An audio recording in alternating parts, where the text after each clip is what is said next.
Hi friends, दोस्तों आज हम सीखेंगे सेंटेंस एडवर्ब्स और सेंटेंस एडवर्ब्स कैसे एक पूरे सेंटेंस को प्रभावित करते हैं, ये हम सीखेंगे। तो दोस्तों आज का टॉपिक है हमारा सेंटेंस एडवर्ब्स। अच्छा दोस्तों, एडवर्ब्स क्या होते हैं एक बार ज़रा रिमाइंड कर लेते हैं, याद कर लेते हैं। एडवर्ब्स क्या होते हैं दोस्तों? एडवर्ब एक ऐसा वर्ड है जो किसी एडजेक्टिव, किसी वर्ब या किसी दूसरे एडवर्ब को क्वालिफाई करता हो, यानी उसकी विशेषता को बताता हो। तो जनरली एडवर्ब एक वर्ड की विशेषता को बताता है, लेकिन ये ऐसे एडवर्ब्स हैं, सेंटेंस एडवर्ब्स ऐसे एडवर्ब्स होते हैं जो किसी पूरे वाक्य को प्रभावित करते हैं, किसी पूरे वाक्य की विशेषता को बता देते हैं। तो दोस्तों यही आज हम सीखेंगे। इनको सीखने से आपको इंग्लिश बोलने में बड़ी आसानी होगी। पहला वर्ड है दोस्तों एक्चुअली। एक्चुअली का मीनिंग है असल में या दरअसल।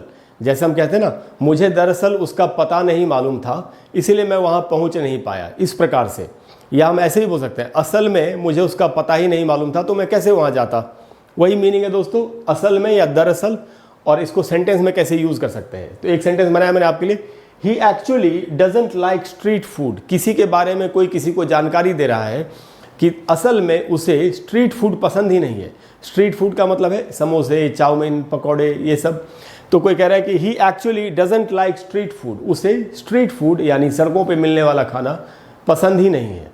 तो यहाँ एक्चुअली का मीनिंग है दरअसल, और एक्चुअली यहाँ पूरे सेंटेंस को, पूरे वाक्य की मीनिंग को प्रभावित कर रहा है, जोर डाल रहा है, उसकी विशेषता को बता रहा है। उसके बाद है दोस्तों certainly.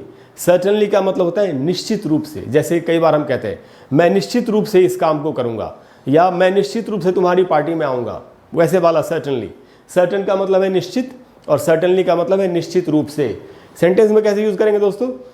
She certainly works hard. किसी के बारे में बताया जा रहा है कि वो निश्चित रूप से बहुत ही कड़ी मेहनत करती है। कोई ऐसा आदमी जो किसी इंसान के बारे में जानता है, वो बता रहा है विश्वास के साथ कि मैं जानता हूँ कि वो निश्चित रूप से, वो निश्चित ही वो बहुत ही कड़ी मेहनत करती है। ओह she certainly works hard, I know about it. तो ऐसे इसको यूज़ करेंगे, पूरे सेंटेंस को मॉडिफाई कर रहा है दोस्तों। उसके बाद दोस्तों अपैरेंटली। अपैरेंटली का मीनिंग होता है प्रत्यक्ष रूप से, कि जैसा हमको दिख रहा है। जैसे अगर आपके साथ कोई ऐसा, आपका कोई फ्रेंड है जिसको किसी भी शहर को ले लेते हैं, जैसे मुंबई के बारे में उसे सब कुछ पता है, तो आप उसके साथ अगर मुंबई गए तो अगर उसको सब कुछ पता है, वो मुंबई से ही है, तो वो आपको आसानी से हर जगह पे ले जा सकता है, क्योंकि उसे तो पता ही है। तो आप किसी को बता रहे हैं कि अपैरेंटली कि ऐसा दिख ही रहा था कि उसे तो पूरे शहर के बारे में मालूम ही था। Apparently he new the city well. प्रत्यक्ष रूप से वो उस शहर को अच्छी तरह से जानता था। तो अपैरेंट का मतलब होता है प्रत्यक्ष, जो हमको दिखता हो, जो स्वाभाविक है, और उसी से बना है अपैरेंटली, यानी प्रत्यक्ष रूप से, स्वाभाविक रूप से। तो स्वाभाविक रूप से वो उस शहर को अच्छी तरह से जानता था। Apparently he new the city well. तो अपैरेंटली का ये मीनिंग है दोस्तों। उसके बाद दोस्तों प्रॉबबली। प्रॉबबली का मीनिंग होता है शायद, संभवतः। इसके लिए एक और भी वर्ड है परहैप्स, वो भी एक एडवर्ब है। परहैप्स वो भी बोल सकते हैं आप, या प्रॉबबली भी बोल सकते हैं। तो प्रॉबबली का मीनिंग है शायद। तो इस सेंटेंस में कैसे यूज करेंगे? She probably didn't know the answer. किसी से कोई सवाल पूछा गया होगा और उसने आंसर नहीं किया, तो कोई बता रहा है कि शायद उसे आंसर पता नहीं था, शायद उसे जवाब नहीं मालूम था। She probably didn't know the answer. शायद उसे आंसर का पता नहीं था, जो उत्तर था उसका पता उसे नहीं था, तो शायद इसीलिए उसने आंसर नहीं दिया। तो प्रॉबबली का मीनिंग है शायद, और यहाँ पर भी प्रॉबबली पूरे सेंटेंस को मॉडिफाई कर रहा है। उसके बाद है दोस्तों अनफॉर्चुनेटली। अनफॉर्चुनेटली का मीनिंग होता है दुर्भाग्य से। हम कहते हैं ना, दुर्भाग्य से वे लोग समय पर ट्रेन नहीं पकड़ पाए, उनकी गाड़ी छूट गई या ट्रेन छूट गई या बस छूट गई। तो इस प्रकार से जब बोलते हैं दुर्भाग्य से, अनफॉर्चुनेटली, तो अनफॉर्चुनेट का मीनिंग होता है दुर्भाग्यपूर्ण, और अनफॉर्चुनेटली का मीनिंग होता है दुर्भाग्यपूर्ण रूप से, दुर्भाग्य से। तो यहाँ एक सेंटेंस बनाया गया, unfortunately there was no one to help हर।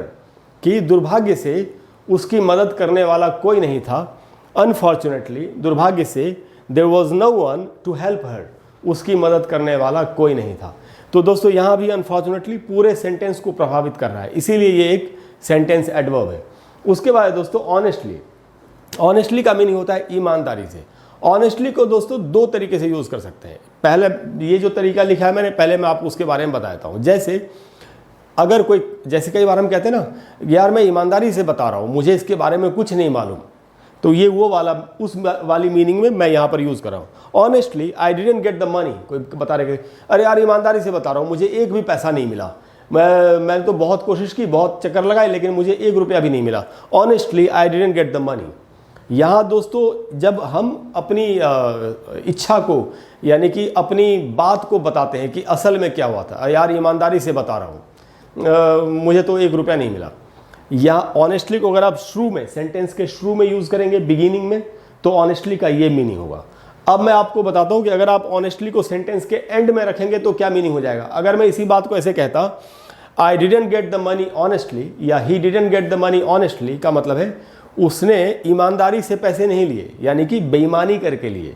अगर मैं यहाँ बोलूँ आई didn't get the money honestly, अरे यार मैं ईमानदारी दिखा रहा था, ईमानदारी से तो मुझे पैसे नहीं मिले, तो मैंने बेईमानी कर ली या मैंने पैसे चुरा लिए, तो मैं कहता I didn't get the money honestly. लेकिन अभी मैं क्या कर रहा हूँ, मैं इसको शुरू में, बिगिनिंग में यूज़ कर रहा हूँ सेंटेंस के, honestly I didn't get the money, यानी अगर मैं ईमानदारी से बताऊँ या मैं ईमानदारी से बता रहा हूँ मुझे पैसे नहीं मिले।